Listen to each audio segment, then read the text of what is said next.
رب العزت کا کروڑا شکر کہ اس نے ہمیں یہ موقع عطا کیا ہم اپنے مدنی تعلقات سرکار مدینہ سرور سینہ آقا کریم سید کونین کی مدد کے لیے آپ کی بارگاہ میں ہدیہ تبریک و ہدیہ عقیدت پیش کرنے کے لیے اکٹھے ہوئے.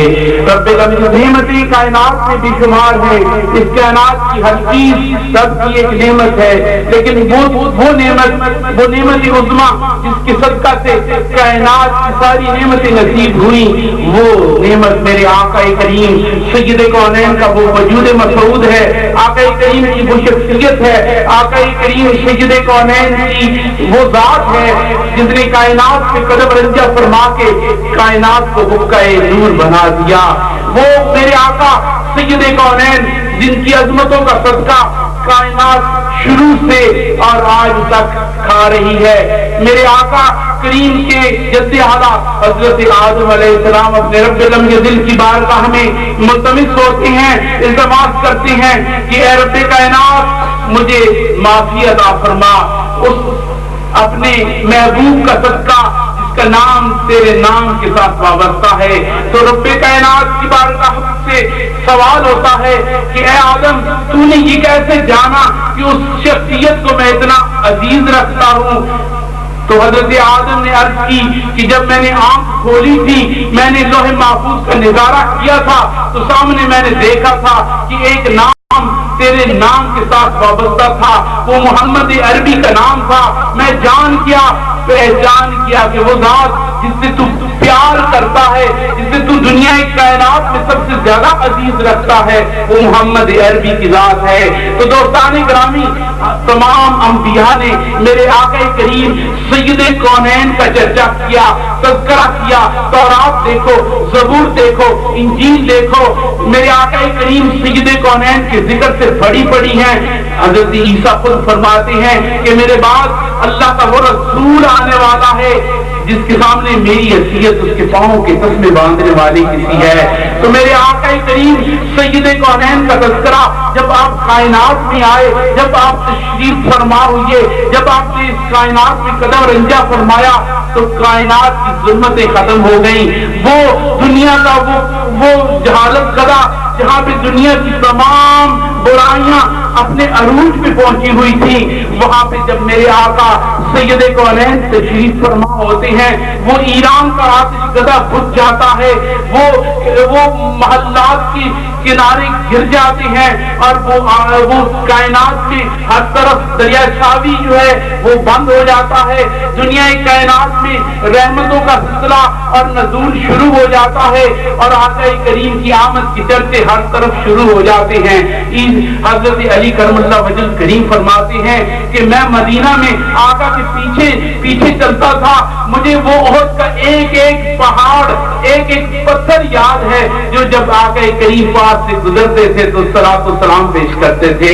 تو دوستان گرامی, اس سے معلوم ہوا کہ اس کائنات کی ہر چیز میرے آقا کا تذکرہ کرتی ہے. میرے آقا جب مکہ میں تشریف لائے, جب رب نے قسمیں کھائیں, لا اقسم بہذا البلد, اے محبوب تیرے شہر کی قسم.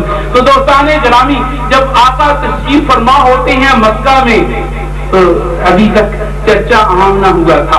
مشکات شریف کی حدیث ہے کہ ایک گڈریا مکہ سے باہر اپنی بکریاں چرا رہا تھا.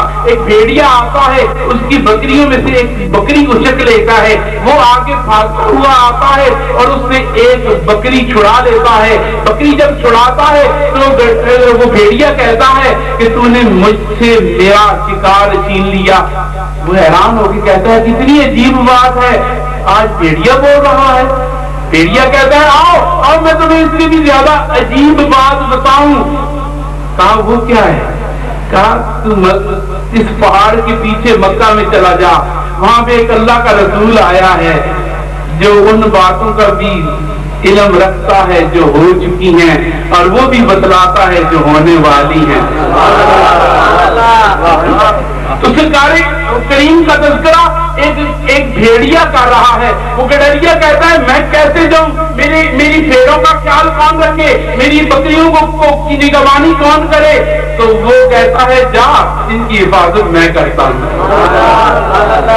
وہ گڈریا چلا جاتا ہے اپنی بکریوں کو چھوڑ کے مکہ مکرمہ میں چلا جاتا ہے، آقا کریم کی زیارت سے مستفید ہوتا ہے اور وہ ساری آپ بیتی آقا کریم کے سامنے عرض کرتا ہے، آقا کریم کو سناتا ہے کہ مجھے ایک بھیڑیے نے ایسے کہا، آپ نے فرمایا کہ وہ صحیح کہتا ہے، حق کہتا ہے۔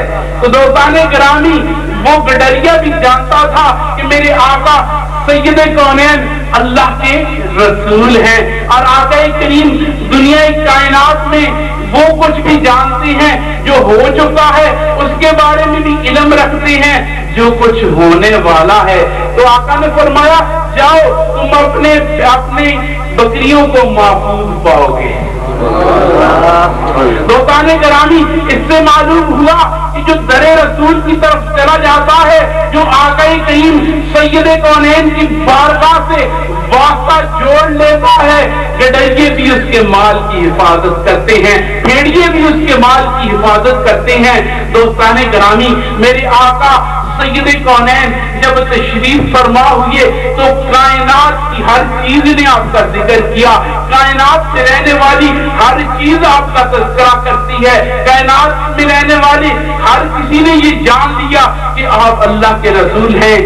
زہر بن سنا ایک یہودی عالم تھا، اس نے جب آقا کریم کا تذکرہ سنا تو اس نے تورات کی کتابوں کو اونڈیلا، ان میں سے معلوم کرنا چاہا کہ کیا اس میں بھی کوئی تذکرہ ہے۔ اس نے تمام صفحات کو پڑھا، پڑھنے کے بعد آپ کی تمام خوبیاں تورات میں موجود پائیں۔ وہ سب پڑھنے کے بعد کبھی ان کو کی طرف غور کرتا ہے، کبھی آقا کریم کے رخ انور کی طرف غور کرتا ہے، کبھی آپ کی چہرہ مبارک کو دیکھتا ہے، کبھی آپ کی قد و قامت کو دیکھتا ہے، کبھی آپ کی رنگت کو دیکھتا ہے، کبھی آپ کے اخلاق حسنہ کی طرف توجہ کرتا ہے، کبھی آپ کے دیگر محاسن کا تذکرہ کرتا ہے۔ کرتے کرتے تمام جب محاسن کا تذکرہ کر چکا تو اس نے ایک یہ بھی پڑھا تھا، وہ اللہ کا رسول اتنی عفو درگزر کرنے والا ہے، صلہ رحمی کرنے والا ہے، وہ سختی کرنے والوں کو معاف کر دیتا ہے، وہ دکھ پہنچانے والوں کو بھی عفو درگزر سے معاف کر دیتا ہے۔ اس نے کہا کہ میں کیوں نہ اس کا مشاہدہ کر لوں، آپ کے پاس آ گیا، آپ کی زندگی کا مشاہدہ کرنے لگا۔ میرے آقا کریم سید کونین ایک دن تشریف فرما تھے، ایک اعرابی آیا، عرض کرنے لگا یا رسول اللہ فلاں علاقہ کے لوگ جنہوں نے اسلام قبول کیا تھا وہ قحط زدہ ہو گئے ہیں، تو ان کی